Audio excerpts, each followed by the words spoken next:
Hey, thanks for checking out the video. If you all like it, please like and subscribe, and hope you all enjoy it. Have a great rest of the day.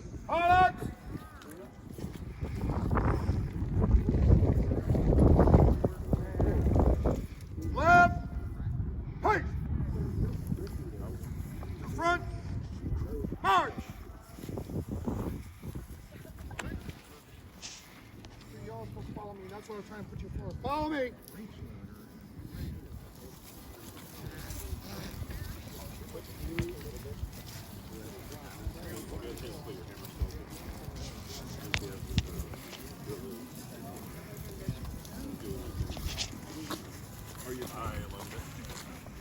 Privates in every army, especially being stationed in Charleston, realize there are ladies of certain evening persuasions that you can rent services for a blue coat, and we started to lose a lot of blue coats.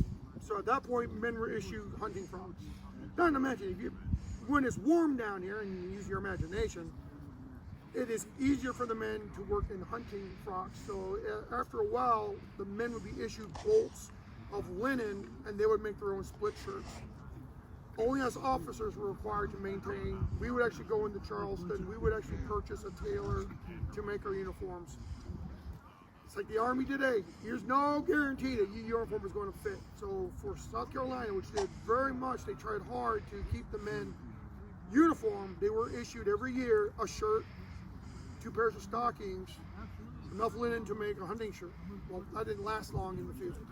So they're constantly going to the sutler and everything else. But for the most part, come on, take care, shoulder, hard, right about, pace, prime and load. So, ladies and gentlemen, what you're seeing here is the common drill that the men would be going through. The men would drill every day how to do this.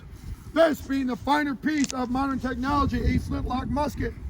The only medical requirement to join the Army back then was 2 opposing teeth. Everything else was bling, and that is used to paper cartridge. Everything was pre-rolled.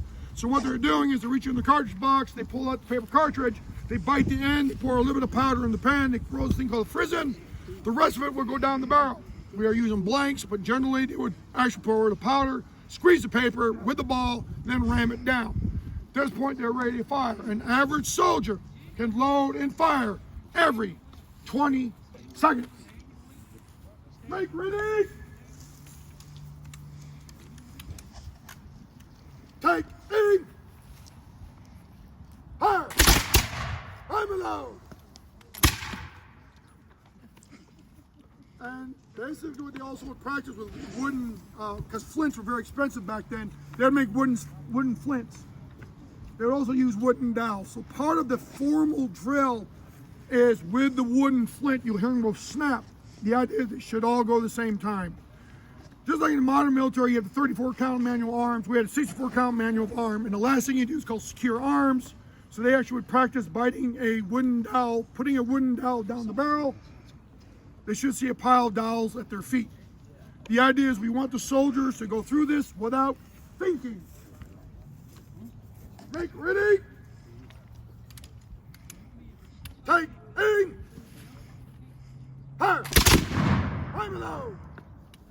You don't want them to think, because in the middle of combat, you're going to lose. You will die. So the soldiers learn just to go through the motions. The hardest thing for them to remember is the ramrod. If they leave the ramrod down the barrel and shoot it, well, someone's going to have a bad day. And now you have a 13-pound club, because you can't load it anymore without the ramrod. So the men would practice over and over again to make sure that ramrod goes back. Make ready. Take aim. Fire. Seize. Fire. Shoulder. Box. Secure. Box.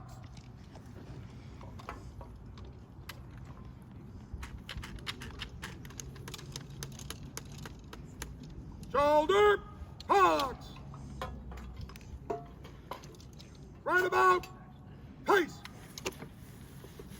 Ladies and gentlemen, I present to you the members of the 2nd Regiment, South Carolina Continental Line. I now pass you over to the highly elite Army of One, Bob Boynton. Look at Good day, that, folks.